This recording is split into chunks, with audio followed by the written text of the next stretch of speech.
Good morning to one and all. I'll be presenting the topic brain fog after the storm. Start with a quick case. So this Mr. G, he's a 41-year-old male who was brought in with chief complaints of fever for 7 days, imbalance for 2 days, headache for 2 days, and diplopia for 2 days. History of presenting illness, he came to us with a fever for 7 days, which lasted for 4 days and was then resolved. It was a low-grade fever, which was intermittent. It was followed by headache, which lasted for around 2 days, which was bilateral, more in the morning, and associated with multiple episodes of vomiting. Along with that, he had diplopia, which was more on looking to the left, and associated horizontal double vision. And at the same time, he also had an imbalance, because of which he was unable to walk, and he tended to sway towards the left. So this was the past history, which when we were taking here, he reported mild bilateral parotic pain and swelling at the onset of fever, which resolved spontaneously. However, no testicular pain was noted, no history of diabetes or hypertension, and no history of any alcohol use or smoking. On taking a little bit of background history, we inquired 2 weeks ago. His son had fever with bilateral parotid enlargement. Daughter also had a similar history. The vaccination details of children were asked for, but they were unavailable. However, when we asked about the patient and his vaccination status, he was found that he had completed his entire course of the vaccination. On presentation to the ED, his pulse rate was 60, blood pressure was 110/60, respiratory rate was 20, he was afebrile, and he had a total GCS of 15. On general physical examination, no pallor, icterus, cyanosis, clubbing, and no parotid enlargement was noted. He had a head tilt towards the left side, and as well as mild ptosis of the left eye. CNS examination was done. Higher functions were normal. Fundus revealed early features of papilledema. And on cranial nerve examination, he had mild ptosis of the left eye, as well as bilateral restriction of abduction movements. Motor system was otherwise normal, with bilateral power being 5/5, and deep tendon reflexes were intact. Coming to the cerebral examination, we first did the finger nose test, and he was found to have left terminal dysmetria. And we did this diadokinesia test as well, and it was found that his left side was affected. Lower limb heel shin test was done, which was normal.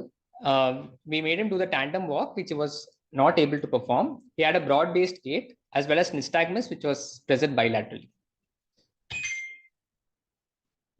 The video which so you can have a look at it.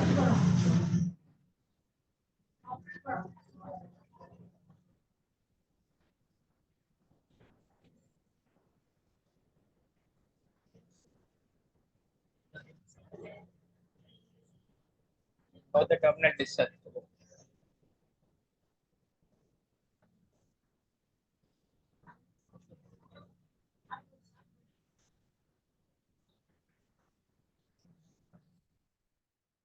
And this is when we made him to check his gait.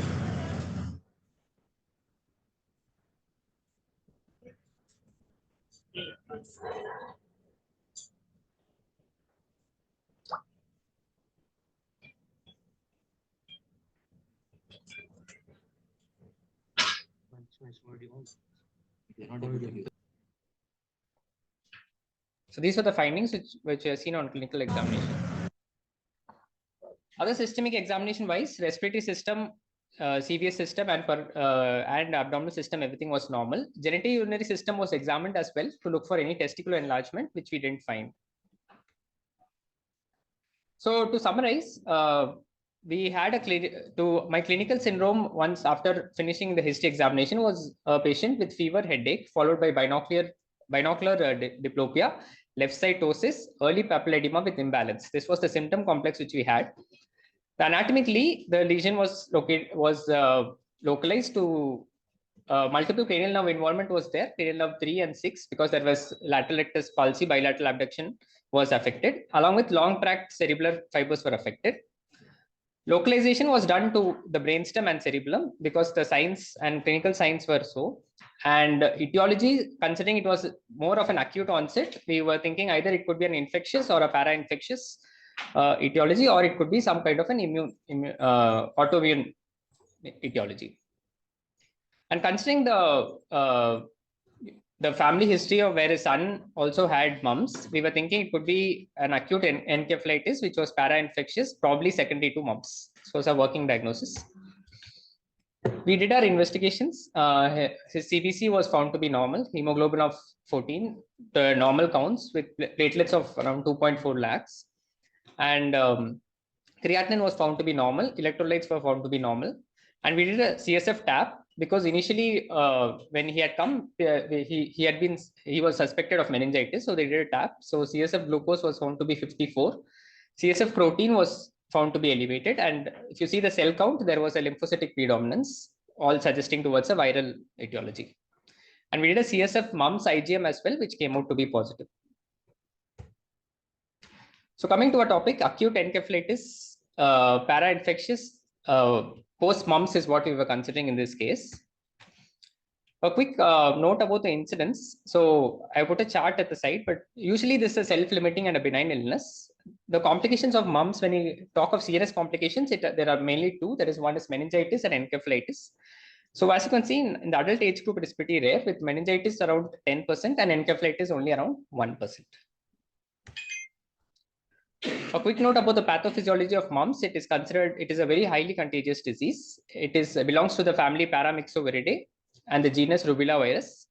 Mostly the infections, they spread from upper respiratory secretions, and they're delivered to the CNS either through the plasma or through the infected mononuclear cells.